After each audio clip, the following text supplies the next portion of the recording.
Today I want to talk to the artist because I guarantee if you have clicked on this video there's something you've been putting off, and I want to talk to you personally. I want to start by saying deep down I truly think that everyone is a little bit of an artist. It doesn't really matter what you do. It doesn't need to be painting. It doesn't need to be a pen and paper. It can be anything. Whatever your craft is, I'm talking to you. If your craft is your office job, it's your workouts that you do in the morning, it's even just the outfits that you put on every day if you're into fashion. I believe that everyone is an artist. Everyone has something that they enjoy crafting and putting their energy into. I'm going to start with my own personal sad story. It's not that sad, but personal story that kind of, it sucks. It sucks. I let perfectionism get the better of me. When I was younger, I started my YouTube channel, and that was definitely my craft, my way of expressing myself. And I let perfectionism take over to the max. To the point where, okay, if you know anything about video editing, for example, I would have a text in the center of the screen. I would get so in my mind, like to the point where I was warping my mind into thinking that the text wasn't in the center of the screen. If the video editing software was telling me this is in the center of the screen, I didn't think it was in the center of the screen because I was literally crazy. I would move it and I would change it, and I had to have things the way that I liked it. That's a very small example, but that just shows you how warped my mind was, because I literally had a computer video editing software telling me that something was in the center of the screen, and I was like, no, this isn't right. So when I was kind of at, I would say, the peak of my YouTube career, if you could call it a career, I had, you know, quite a few viewers, and I simply couldn't post. I couldn't do it. There was just too much going on inside of my brain that I had to stop. And that's one of the reasons why I disappeared for many years. Doesn't matter how many nice comments, how often my friends told me that I should keep going. There was something going on up here, and that sucks, you know? Well, hello. I look back and I'm like, yeah, like I wish I just pushed past that or figured out what was going on inside of my brain, because I would have been many years ahead. So that's just like a very small personal story of mine. I have so many examples of my perfectionism getting the best of me, and it wasn't until I realized that perfectionism doesn't exist. I know a lot of you guys hear this all the time. That's nothing new. When I realized that nothing that I do is going to be perfect, I became 10 times happier.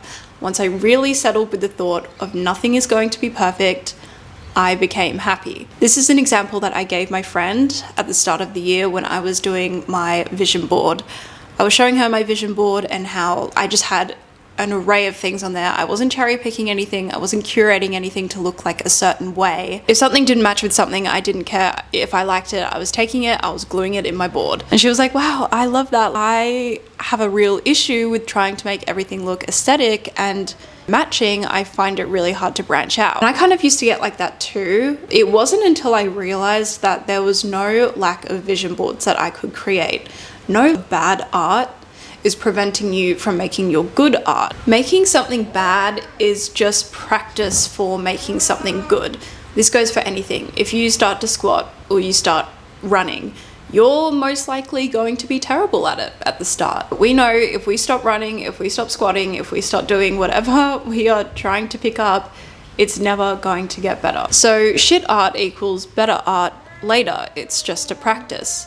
This we already know, but I understand it's so easy to sit there and say, just do it, because I feel like there's something that goes on inside of the brain where it's almost as if you don't want to be the one that makes the shit art. You, like, why can't you be the one that just has the most perfect creation that you've ever seen, ever, on the first go? Like, why does it have to be you that has to practice? There's only ever going to be that lucky few that get it right the first time. And dude, all I'm gonna say is that your shit art is someone's fucking Mona Lisa, man. I see this mistake all the time. If you are so caught up on overanalyzing and taking notes and trying to curate things, you are never going to get anything done. Use that energy into just starting. There is no opportunity for anything if nothing is made. For me, this is still a work in progress, and I'm still learning how to undo that voice in my head that tells me, well, if it can't be perfect, don't do it. One of the practices that I've been picking up is actually just making art for myself. I know, what a concept. Don't create your art with the thought that a million eyes are going to be on it. I think because of social media, I know I'm bringing it up again, shoot me. I think because we're so used to creating things and sharing it with other people, it's important to practice doing things for yourself. So I would challenge you to create something, whatever your art may be, and just creating it for you, and actually telling yourself that no matter how good it is, you're not allowed to show it to anyone. It can't be a coincidence that every artist has the same issue, and that is that we are our own worst critic. Once we start to control our thoughts a little bit better and learning to get rid of that perfectionistic voice inside of our heads, we will actually start to create. The overanalyzing, the note-taking, the curating, that is all just a band-aid solution. We can work on working on making art as much as we like, because we're not actually creating the thing we want to create, so it doesn't matter.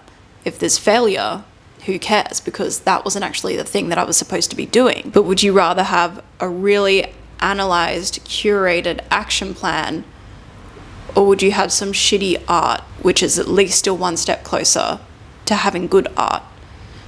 The curated notes does nothing. That doesn't actually help you. That's not your art. Create your art. I wish I had more answers, but for me, it's still a massive work in practice. I do this with a lot of things, although I have gotten a lot better over the years. A pole, as an example.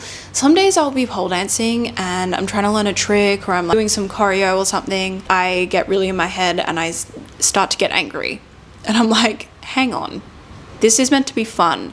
At the end of the day, this is supposed to be for us, and this is supposed to be enjoyable. And if I didn't have what I think are all of these eyes on me, what would I do? Would I be this angry? And why are we rushing? That's the question. Why are we rushing? So we're going to actively tell ourselves nothing is ever going to be perfect. You are not going to be the exception, and you don't need to be the exception. I understand what it's like to want to be the exception, but no one gets that. Nothing's going to be perfect. We're going to create some art just for us, and we're not allowed to show anyone. Even if it's fucking amazing, you're not showing anyone. See what you create. See how you feel while you're creating it. 3, when doing this, remember that no one's watching, and this is just for you. I found myself so much happier creating shit art and at least trying, rather than when I'm not and I'm so in my head about, oh, I need to do this, I need to do this, I need to do this. I always feel better just doing the damn thing. Oh, also, gentle reminder, no one is coming to tell you to pick up that paintbrush or that pen. I'm afraid you have to do it yourself. No one's coming to save you. No one's going to create the thing that you want to create for you. You just need to do it. In a way, perfectionism is just another excuse for us not to do the things that we want to do, because we know it doesn't exist. We know that what we do is never going to be right, so it's easier to give us the excuse of something needs to be perfect than actually doing it. Another thing that I've been implementing is creating something even if I don't have a clear vision of it. I've just started and I've realized that later on I can fix it, or it doesn't need to go anywhere. This series is a great example. I started making these videos with the intention of I'll probably just make them and I won't post them anywhere. You can go back later and fix it up. It doesn't have to be here and now that everything is perfect and everything is done. It's about the journey, man, not the destination. Remember that. That's it for now. I am going to go do some scrapbooking because I really feel like doing that. Something about scissors and a glue stick. It's a lot of fun for me. I'll see you all in my next one. Peace.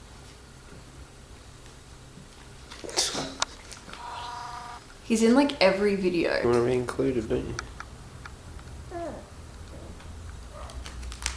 How can I jazz this page up a bit more? It's looking a bit sad. That's me riding on a moped in Italy with Charlie.